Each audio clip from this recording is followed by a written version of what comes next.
You came for a saloon tale, didn't you? Maybe a whiskey-soaked rumor about a cowboy and a woman with a secret past. But stories in Sage Hollow don't end in desire, they end in debt, in dust, and sometimes in redemption. The storm that night carried red sands sharp enough to skin your throat. Rowan Pike rode slow through it, one hand on the reins, the other shielding his eyes. The wind cut sideways, spitting grit against his jaw. That's when he saw her half collapsed by the fence line, dress torn, hair tangled with burrs and rain. For a heartbeat, he thought she was just another ghost the desert conjures to mock a man's loneliness. Then she moved. Barely. A faint groan. It hurts. Inside, too. He dismounted without thinking, boots sinking into the mud, his coat snapping in the wind. She wasn't bleeding, not the way soldiers bleed, but her skin was hot as fire. Her lips cracked from thirst. He carried her up onto his horse, her body light but trembling, and the storm swallowed them both. At the cabin, the fire coughed weakly in the stove. He laid her down on a cot meant for tools and feed, not people. Her breathing hitched short, panic bursts that came from a place far beyond fever. Rowan poured water into a tin cup, touched it to her lips. She flinched so hard the cup spilled, hands flying to her belly as if to guard it. Please don't hurt me." He froze. Those words didn't belong to the fever. They belonged to memory.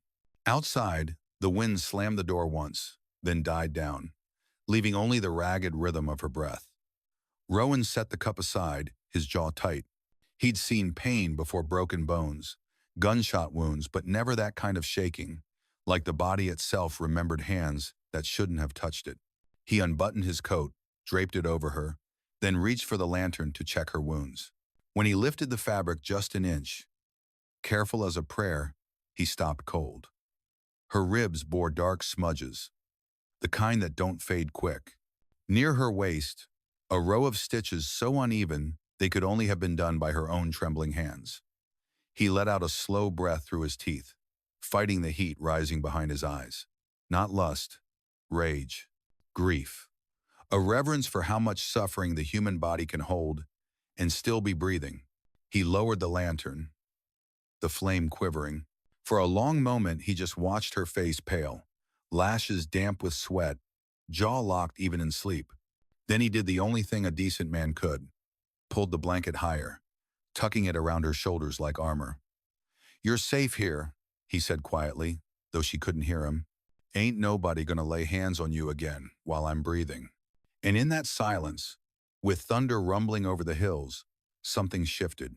Not love yet, not even trust, but a vow born in the dust and rain, to protect without claiming, to hold without taking. Because out here in the hollow, the line between sin and salvation was thin as a whisper, and that night, a man who'd ridden alone too long learned that sometimes mercy begins where desire ends. Morning in Sage Hollow didn't break so much as it bled a pale, dusty light leaking over the hills, like something too tired to rise. The old windmill outside Rowan Pike's cabin creaked with every gust, its blades stuck mid-turn, moaning against the dawn. Inside, the cabin smelled of ash and coffee, gone bitter from reheating. The woman on the cot stirred but didn't open her eyes. Rowan had been up before sunrise.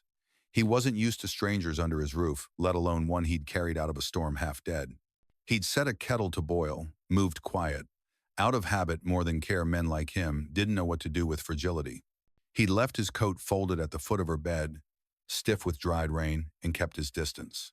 By noon, she'd managed to sit up, bare feet dangling over the cot, hands twisted in the blanket. When Rowan brought her a bowl of porridge, she wouldn't touch it until he'd step back. "You can rest easy," he said, setting the bowl down on the table. "Ain't poison, just oats and a little mercy." Her eyes flicked to him, cautious, measuring. "Where am I?" "Out past Sage Hollow. Windmill Cabin, folks call it. Closest town's a 2-hour ride." She nodded slowly, pressing her lips together. The silence stretched until the wind filled it. Finally, she said, "My name's Eve." "Rowan," he replied simply, tipping his hat. "You can stay until you're steady on your feet." He turned to leave, but her voice stopped him. "Why'd you help me?" Rowan paused at the door. "Didn't think help was supposed to need a reason." He stepped outside before she could answer, giving her the one thing she needed most space. Days passed like that, quiet ones, careful ones. She mended his old shirt without being asked, but never entered the main room when he was there. He'd come in from the range to find fresh bread cooling by the window and a note in small, careful handwriting, "For your trouble." He never took the bread without leaving something beside it, a sprig of sage, a nail for the windmill, a silent thank you. The windmill itself became her project. Its wooden frame stood against the sky like a tired soldier. And Eve Small, still sore but determined, dragged a ladder across the yard one morning. Rowan came back from the stables to see her halfway up, skirts tied at the knee, hammer clenched in one hand. "Ma'am, that thing's liable to throw you clean into next week," he said, half a grin breaking his usual stillness. "I've been thrown worse," she said softly, and kept hammering. He stayed nearby anyway, ready to catch her if she slipped, but she didn't. When the blades finally groaned and turned, the first rush of wind hummed through the valley like a hymn. She smiled, a quick, startled thing, as if surprised her hands could still make something move again. Rowan didn't say a word, just nodded once, proud in his quiet way. The townsfolk started whispering before long. Word travels quick where there's little else to talk about. Sheriff Hale rode by under the pretense of checking fence lines. "You know how folks get, Rowan," he said, tugging his reins. "Woman alone out here. Someone's bound to twist the story." Rowan spat into the dust. "Then let 'em twist. Ain't their business." But he saw how Eve flinched whenever a wagon passed too close. She'd vanish inside, pull the curtains tight, like the sunlight itself was something that could bruise her. One afternoon, Alma Reyes came up from the valley, the Mexican widow who sold bread and herbs to half the county. She left a basket on Eve's porch: cornbread, aloe leaves, a soft bundle of chamomile. "For your hands," Alma said gently. "When you work the windmill, the skin cracks easy." Eve blinked, unused to kindness that didn't carry a debt. "Thank you," she whispered, voice catching. "Don't thank me," Alma smiled. "Just heal." That night, the wind died down. The cabin felt heavier without its usual song. Rowan sat by the stove, oiling his saddle, while Eve kept to her cot, pretending to read a tattered Bible she'd found on the shelf. He noticed how her fingers trembled when thunder rolled in the distance. "You don't have to be afraid here," he said, not looking up. "I'm not afraid." She lied too quick. "Then you're the first soul I've met in this county who ain't," he said softly. A small silence. Then, unexpectedly, a sound, a laugh. Dry, short, but real. Her first in months, maybe years. It startled both of them. Rowan didn't answer it, didn't chase it. He just kept polishing the leather, letting the sound linger in the air like the faint scent of rain after drought. By the end of that week, distance wasn't a wall anymore, it was a kind of language. He'd learned when to stay, when to step back. She'd learned that not every man's silence was a threat. The windmill turned steady now, creaking but alive, drawing water from deep underground. And if you'd ridden past the cabin then, you might have seen two silhouettes working side by side in the dusty gold light, neither talking, both breathing a little easier than before. Because sometimes in the hollow, healing didn't start with love. It started with distance. With two people broken in different ways, learning how to stand near each other without breaking more. The weeks slipped by, quiet as creek water under ice. Eve moved slower now, steadier. Her body still carried the stiffness of old wounds, but her eyes, those dark, guarded eyes, had started to notice small things again. The way light pooled on the porch at dawn, the sound of Rowan's boots crunching the path, the faint whistle he never realized he made while mending tack. He never asked her questions. Not about where she came from, or who put the fear in her voice. That silence at first made her tense. She'd learned to fill quiet with apology, to explain herself before anyone could ask. But Rowan's silence wasn't judgment, it was space. A place where she could breathe without permission. One morning, she found him outside fixing a broken gate. The sun was barely up, dust lifting around him in soft curls. "You mind if I help?" she asked, voice thin but sure. He looked up, one brow raised. "You swing a hammer before?" "I've swung worse." He almost smiled at that. He handed her a nail and a piece of wood, wordless. They worked side by side, the rhythm of metal and wood steady as a heartbeat. When the gate finally stood upright again, Eve ran her hand along the grain, feeling its roughness. Not perfect, she murmured. Rowan wiped his hands on his jeans. Ain't supposed to be. Just has to hold. She nodded. Like people, huh? He met her eyes for the first time that morning. Exactly like people. The days took on shape after that. She'd cook supper while he fixed tools. He'd fetch water while she mended the torn saddle blanket. Small trades of labor, wordless agreements that said, I see you, I trust you enough to rely on you. But the nights were harder. The dark still made her chest tighten, the flicker of the fire too close to the glow of oil lamps she'd rather forget. Rowan started leaving his door open just a crack so the faint light from his lamp spilled into the main room where she slept. He never said why. She never asked. Some understandings don't need naming. Still, fear has its way of testing peace. One evening, the thunder rolled heavy again, rattling the panes. Rowan sat by the table, whittling a bit of cedar into something shapeless. Eve stirred restlessly in her cot, breath coming short. When lightning cracked across the sky, she jerked upright, eyes wild. No, she gasped. Not again. Rowan froze mid-motion. He saw her clutch her side, the same way she had that first night. Without a word, he reached for the knife on his belt and set it on the table blade facing himself, handle toward her. Then he pushed it across the wood between them. Eve blinked at it, chest heaving. What are you doing? Making a deal, he said, voice low. You keep that close. You don't have to trust me yet. Just trust that knife. If I ever make you feel cornered, you use it. She stared at him, disbelief flickering into something else, something raw and undefended. Slowly, she reached forward and laid her fingers on the handle. You'd really give me your knife? He nodded once. Means I don't need it for you. The thunder cracked again, but the air inside the cabin didn't shake this time. The knife stayed there between them, a strange kind of peace offering, sharp but steady. In the days that followed, Eve carried it on her belt when she worked outside. Not as a threat, but as a weight that reminded her of control. She fixed the hinges on the barn door, brushed down his mare, even started singing barely a whisper while hanging laundry. The words were half remembered, something about river water and God's mercy, but Rowan heard them all the same. He didn't tell her she had a good voice. Compliments felt too fragile, like they might scare her quiet again. Instead, he started leaving small gestures in return. A fresh apple on her windowsill, her water bucket refilled before sunrise, a scarf folded neatly beside her tools. One night she caught him polishing the knife before setting it back on the table where she could see it. Why do you keep doing that? She asked, half smiling. He shrugged. Figure if it stays clean, maybe the world outside won't dirty what's in here. Eve looked at him for a long moment, something soft breaking in her expression. You don't talk much, do you? Nope. But when you do, she said, voice trembling with a hint of humor, you talk like a sermon. Rowan grinned. A slow, reluctant thing. Hope it ain't that boring. Later that night, the fire burned low. Eve sat near it, sewing a rip in his work shirt. Her stitches were straight now, sure. When she pricked her finger, she hissed, bringing it to her lips. Rowan looked up from across the room.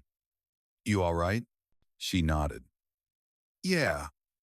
Just forgot what it feels like to mend something instead of hide it. He didn't answer right away.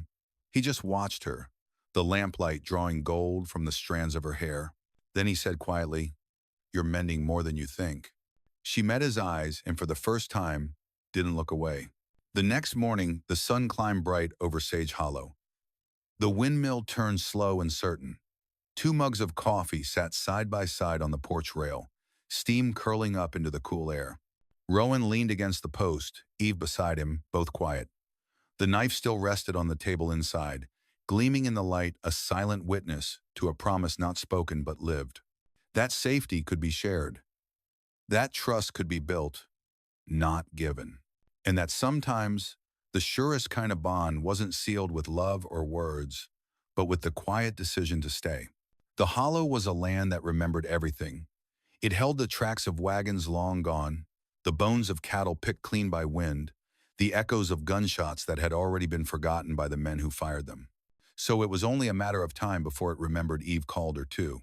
It started with whispers in the market at Sage Hollow, two women passing by the feed store, voices dipped low but sharp enough to cut. "She's living out there with Pike," one said. "You know what that means. I heard she's the girl that ran from Barrett Cole's ranch," the other replied. "No wonder he's been riding mean." The words traveled like dust everywhere, inescapable.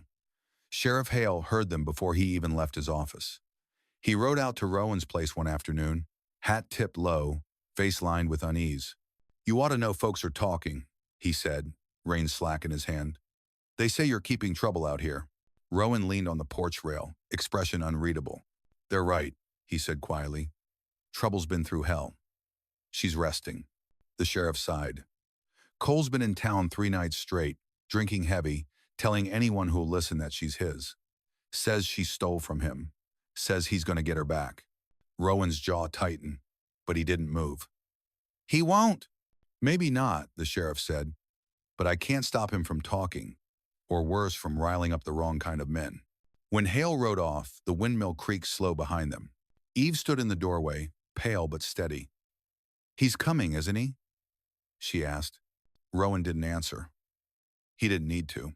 That evening, Alma Reyes came by with a basket of bread and a look that said more than any sermon. "Town's mean this week," she murmured. "People don't need truth to hate. They just need a story that sounds right." She took Eve's hands in hers, rough palms pressing gently against trembling fingers. "You don't owe anyone your pain, Corita. But if he comes, don't face him alone." Eve swallowed hard. "I've been alone my whole life, Alma. Then maybe that's the thing that's got to change." When Alma left, dusk came fast, the sky bruised and heavy. Rowan was outside checking the horses, his rifle propped near the fence. Eve watched him from the doorway, heart twisting with something she didn't yet know how to name. Fear, gratitude, maybe both. That night, the storm didn't wait for the clouds. It arrived on horseback. Eve woke to the sound of hooves pounding through mud. Lightning flared white through the window. Rowan was already at the door, pulling on his coat, his rifle in hand. "Stay inside," he said. But she followed anyway, her bare feet cold on the floorboards. Through the doorway, she saw 3 figures dismounting at the edge of the yard. One tall, broad, swaggering under a soaked hat. Even from that distance, she knew the way he moved. Barrett Cole. "Well, I'll be damned." His voice slurred through the rain. "Little Eve called her. Thought you could vanish in the wind, didn't you?" Her breath caught, the sound of her name like a knife drawn slow. Rowan stepped forward, rifle leveled but not raised. "You're trespassing," Cole spat into the mud. "You got something of mine, Pike. She ran off, owing me months of work and a fine mare besides. I came to collect what's mine." "She ain't yours," Rowan said flatly. "Never was." Cole laughed, a dry, mean sound that carried even over thunder. "Don't fool yourself. She ain't the kind you save. Ask anyone in town. They know what she is." Eve flinched as if struck. The old shame flooded her body like fever. Her voice came out small, cracked. "Barrett, please, just go." He turned that grin on her, teeth yellow under the lantern light. "Still begging, huh? Some habits don't die easy." The moment hung like a trigger half pulled. Rowan didn't blink. "You take another step, Cole, and I'll make sure you don't take a third." The men behind Cole shifted uneasily, their bravado wilting under the weight of Rowan's calm. Cole's sneer faltered, then hardened. "You think one man's going to stop me?" "I ain't one man," Rowan said. "I'm the line you don't cross." The wind howled. Lightning split the sky again, and for a second the yard was all white fire and shadow. Cole cursed under his breath, spat once more, and swung back onto his horse. "This ain't over," he growled, turning into the storm. Rowan stood motionless until the hoofbeats faded. Only then did he lower the rifle. Behind him, Eve collapsed to her knees, shaking. He turned, kneeling beside her. "You're all right," he murmured. She wasn't. Not yet. The smell of rain and gun oil tangled in her lungs. "He won't stop," she whispered. "He never stops." "Then we don't run," Rowan said quietly. "We prepare." The days after the storm were long and heavy. Eve kept to herself, moving through chores like someone half-ghost. At night, she'd sit by the window, watching the horizon as if expecting to see him again. Rowan stayed close, but didn't crowd her. He fixed fences that didn't need fixing, cleaned tools twice over. Silence became their uneasy truce. Then, one afternoon, Eve found herself walking toward the creek, the one that ran thin behind the barn. The water was low, choked with mud and old leaves. She knelt, washing her hands, staring at the scars that lined her wrists. They weren't fading. Maybe they never would. She didn't hear Rowan until he spoke. "You don't have to scrub the past off." She startled, pulling her hands from the water. "You think I'm trying to?" "I think you're punishing yourself for surviving." Her throat tightened. "You don't understand." "Maybe not the same way," he said, stepping closer. "But I know what it's like to carry something that won't stay buried." She turned toward him then, eyes glinting like wet flint. "Then tell me, Rowan, how do you make it stop?" He shook his head. "You don't. You just stop letting it decide who you are." For a moment, neither of them moved. The wind rustled the grass, soft and low. Then Eve said, "He took everything from me." Rowan met her gaze. "Then we take it back." It wasn't bravado. It was simple truth, spoken the way only men who mean it can speak, steady, measured, final. That night, the rain returned, softer this time. Eve lay awake, listening to the steady rhythm against the roof. She thought of Alma's hands, warm and certain. She thought of Rowan's vow. And for the first time since running from Barrett Cole's ranch, she let herself believe that maybe she wasn't the hunted anymore. Outside, the windmill turned, slow and sure. And somewhere in that sound, a creak, a sigh, a breath of motion was the promise that the past might roar all it wanted, but it no longer owned her silence. The night after Barrett Cole came riding through the storm, the land fell quiet but not peaceful. Quiet the way the air gets before a lightning strike. Eve moved through the cabin like someone walking on glass, her every breath held, her every sound too loud. Rowan had patched the broken fence that morning, sharpened the axe, oiled the rifle, but both of them knew the real repair wasn't outside. It was in the silence between them. By sundown, she'd washed the dishes 3 times over, just to keep her hands busy. The lamp cast long shadows across the floor, flickering over her face as she sat by the stove. Rowan worked at the table, cleaning his rifle in slow, deliberate motions. Every click of metal echoed like a ticking clock. Finally, Eve said it, not loud, not steady, but enough to break the air in two. "He sold me." Rowan looked up, his fingers pausing mid-motion. She wasn't looking at him. Her gaze was fixed somewhere far beyond the wall, voice flat as dry earth. "My father. He lost everything at the tables, cards, money, land, and when that wasn't enough, he lost me. Said Barrett Cole had offered work. Said I'd have a roof, food, but the first night I got there, he locked the door from the outside." Her voice shook, but she didn't stop. 3 years. That's how long he kept me. Said I was debt that had to be earned off.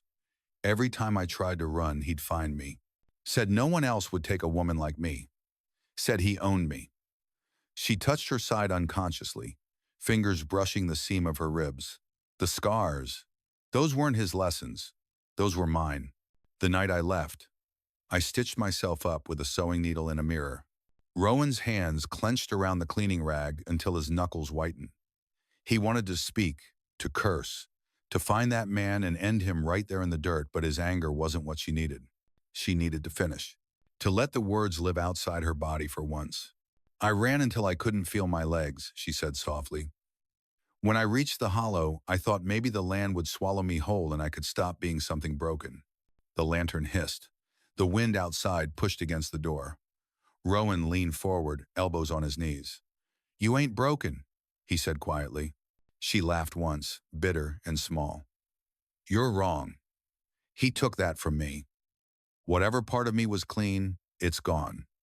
And he shook his head, slow and certain. "He didn't take it. He just convinced you it was his to own."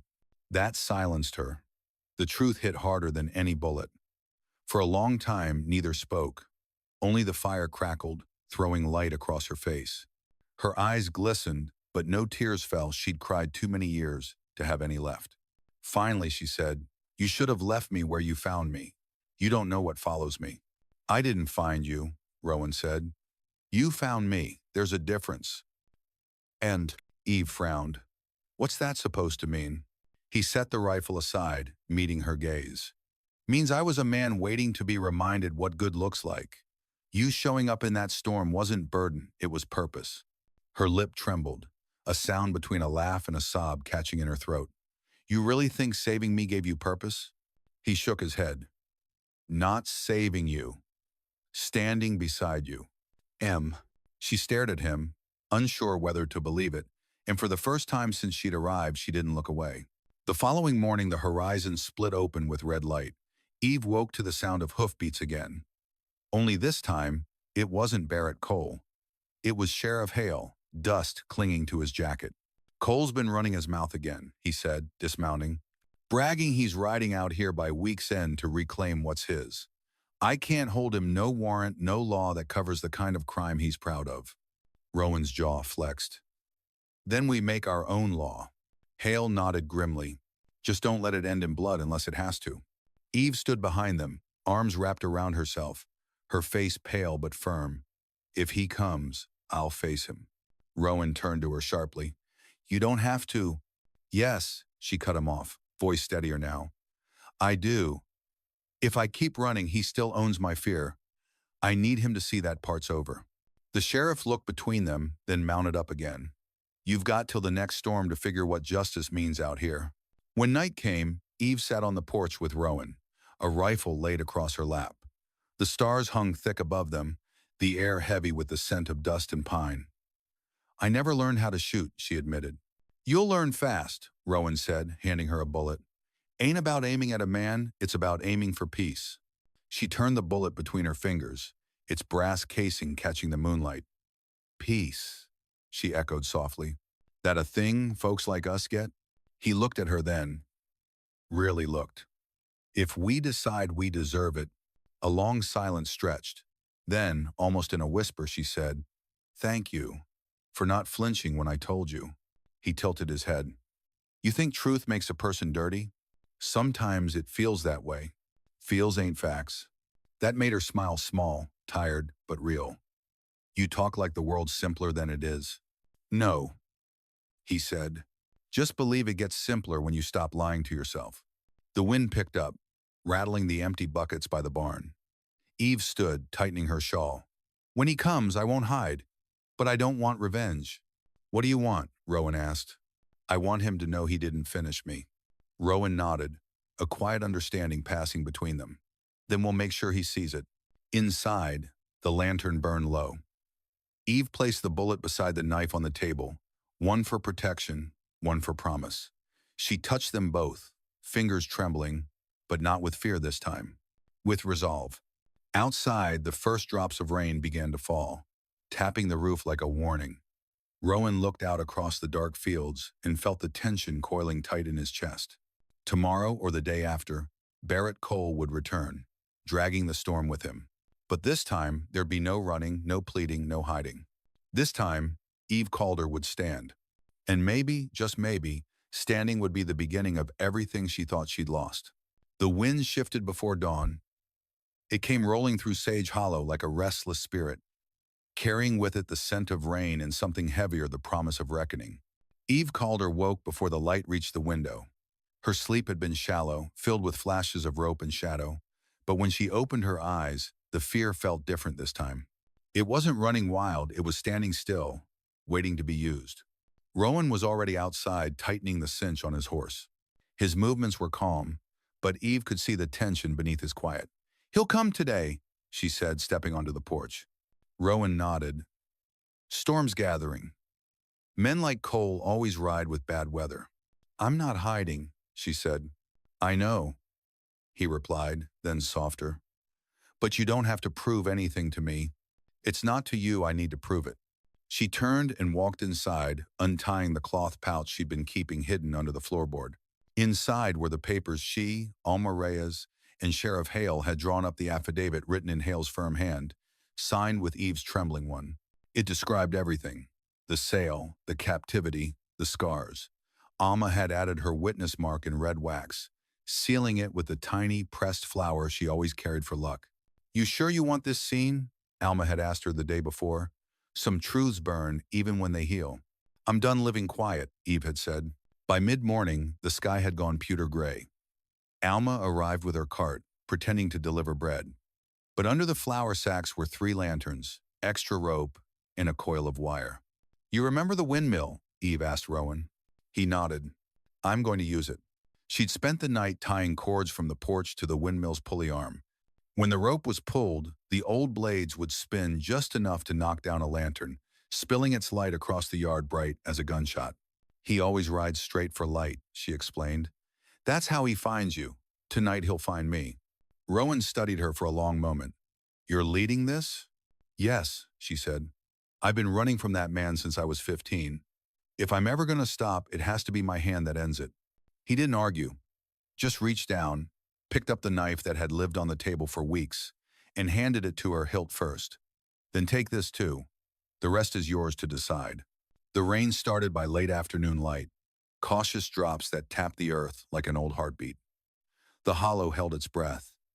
Eve dressed in plain gray, her hair braided tight and tied back. She slipped Alma's small silver cross into her pocket, not for faith, but for memory. Sheriff Hale arrived just before sundown, his horse slick with mud. "He's in town," he said, lowering his voice. "Drunk, loud, boasting he's taking his property back before morning." "Let him," Eve said simply. The sheriff hesitated. "You're sure about this?"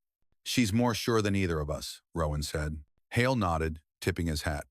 "Then I'll be up by the ridge. You've got my signal if things turn bad." Eve almost smiled.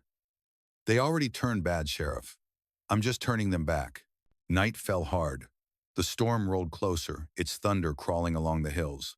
Eve lit the 3 lanterns and placed them exactly where she'd planned. One on the porch, one by the barn, one hanging on the windmill's lower rung. Then she waited. Rowan stood behind her, silent but steady. The rifle leaned against the post, untouched. This wasn't about shooting first. It was about not flinching. The first flash of lightning came from the west, and with it, the sound of hooves. Cole. He rode alone this time, his shadow long and distorted by the rain. "Eve!" he shouted, voice breaking against the wind. "You come out here, girl, or I'll burn this place to the ground." Eve stepped into the doorway. "Then you'll burn with it." He laughed, low and cruel. "You forget who owns you?" "I remember exactly," she said. Then pulling the rope hidden under the porch rail, she yanked hard. The windmill groaned to life, creaking as its blades began to spin. The top lantern tipped, crashed against the ground, and the yard exploded in white light. Cole reined up hard, his horse shrieking, blinded. In that instant, Hale's rifle cracked from the ridge, a warning shot slicing the air. Rowan stepped forward, unarmed, hands at his sides. "Barrett Cole," he called. "You're done. The sheriff's got the papers. You touch her again, and you hang." Cole's laugh turned to a snarl. "Ain't no paper out here means a damn." He kicked his horse forward, charging. But Eve moved first. She stepped off the porch, lantern in one hand, knife in the other. "You don't get to ride over me again," she shouted. Her voice rose above the storm, clear, sharp, alive. The horse balked, reared, and Cole tumbled hard into the mud. The lantern slipped from Eve's hand, crashing beside him in a burst of fire and rain. He reached for his gun, but Rowan's boot was already there, kicking it away. The sheriff thundered down the hill, rifle ready. Cole struggled, cursing, but his eyes found Eve's, and for the first time, she saw fear in them. "You think you can take back what's mine?" he spat. "You can't take what never was," she said. Her knife gleamed once in the lightning before she drove it, not into him, but into the ground between them, blade upright. "That's where it ends. You don't own me. You don't even get to touch the dirt I stand on." The sheriff dismounted, hauling Cole up by the collar. "You're under arrest for assault, kidnapping, and every lie you told to keep it quiet." Cole twisted, furious. "There ain't no proof." Hale pulled the affidavit from his coat, the wax seal bright even in the rain. "There is now." By dawn it was over. The rain had washed the yard clean. Hale and his deputies had taken Cole back to town, bound and broken, his shouts fading into the distance. Rowan stood on the porch watching the sun crawl up through the clouds. Eve sat on the steps, Alma's shawl around her shoulders, her hair damp and wild. "You did it," Rowan said softly. She looked up at him, exhaustion pulling at her face, but something else shining there too. "No," she said. "I just finally stopped letting him." "I." He smiled, that small, steady kind of smile that said everything and nothing. "Same thing, far as I can tell." Eve looked toward the field where the windmill turned slow, dripping from the rain. "Funny thing," she said. "When I first got here, I wanted the wind to stop. Now I think I like the sound of it." "Means it's still moving," Rowan said. She nodded. "Means I am too." Later, when Alma returned with warm bread and the sheriff's quiet congratulations, Eve placed the knife back on the table where it belonged. But this time, it wasn't between her and Rowan. It was beside the paper symbol of two kinds of freedom, one written in ink, the other earned in courage. The hollow was quiet again, but it was a different kind of quiet now. Not the silence of fear, the silence of peace trying to take root. Outside, the windmill spun lazily, blades glinting in the early light. For the first time in years, Eve Calder didn't feel like a woman being chased. She felt like part of the land itself, scarred, weathered, still standing. And somewhere deep inside, the girl who once begged to be left unseen finally whispered back to the world, "I'm here, and I'm mine." Morning broke slow and forgiving. The storm had emptied itself overnight, leaving the land rinsed and glistening. Puddles shimmered in the red clay, the air rich with that smell only rain on dust can make, like the world trying again. Eve Calder stood barefoot on the porch, coffee mug warming her palms. Her dress clung damp to her knees, hair still tangled from sleep. The windmill creaked steady behind her, its blades turning easy now, no longer fighting the air. Each rotation whispered something she couldn't quite name but somehow understood. "You're still here." Rowan Pike stepped out, hat in hand, eyes squinting against the pale Sunday. "You been up long?" he asked. "Long enough," she said, smiling faintly. "Didn't feel right sleeping through a new day." He nodded, joining her at the rail. The silence between them was comfortable now, a thing earned, not forced. In the distance, smoke rose faintly from the town.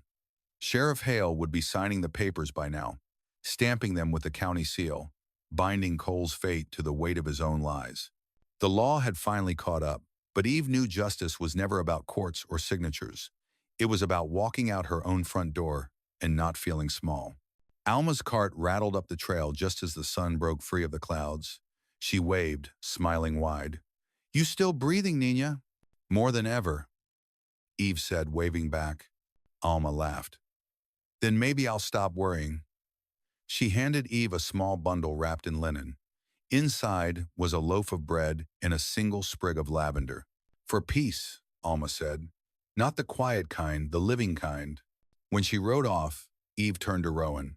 "You think it'll last?" He looked toward the horizon, where the mountains met the sky. "Peace?" He shrugged. "Ain't something you keep. It's something you keep choosing." Eve nodded, thinking about that. The word choice had never felt like hers before. It had always belonged to someone else. Now it sat heavy and warm in her chest, the way sunlight feels after a storm. She walked to the table inside, the one that had once held the knife, the papers, and every silent vow they'd made between them. She took the knife in her hand, traced its edge with her thumb, then set it carefully back into its sheath. It no longer meant fear. It meant boundary and the right to defend it. "Rowan," she called softly. He stepped in from the porch, wiping the rain from his hat. She held up 2 mugs, offering him one. "You staying a while?" He took it, his hand brushing hers, a small smile tugging at the corner of his mouth. "Guess I could. Got nowhere better to be." Eve looked out the window, the sky wide, the windmill turning, the dirt road stretching empty toward tomorrow. "Then we'll call that a start." Outside, the wind picked up again, soft and certain. It carried the scent of wet sage and the faint hum of new beginnings. The hollow was quiet but not empty. And as the sun climbed higher, Eve Calder took her first full breath as a woman unowned, unbroken, and entirely alive. Because in the wild heart of the West, the truest kind of freedom wasn't found in running fast, it was found in standing still and saying, without apology, "I'm here, and I choose peace. Out here, folks talk about courage like it's something loud gunfire, shouting, winning, but sometimes courage is quiet. It's a woman patching her own scars. It's a man choosing to protect, not possess. And it's the moment two broken souls decide to keep living when silence could have buried them. If Eve's story found a place in your heart tonight, share it. Let someone else out there know healing doesn't always ride in fast. Sometimes it just arrives and stays. Leave your thoughts below. And if you believe kindness still has a place in the wild, subscribe to NoNe Wild West Saga for more stories born from dust, mercy, and second chances.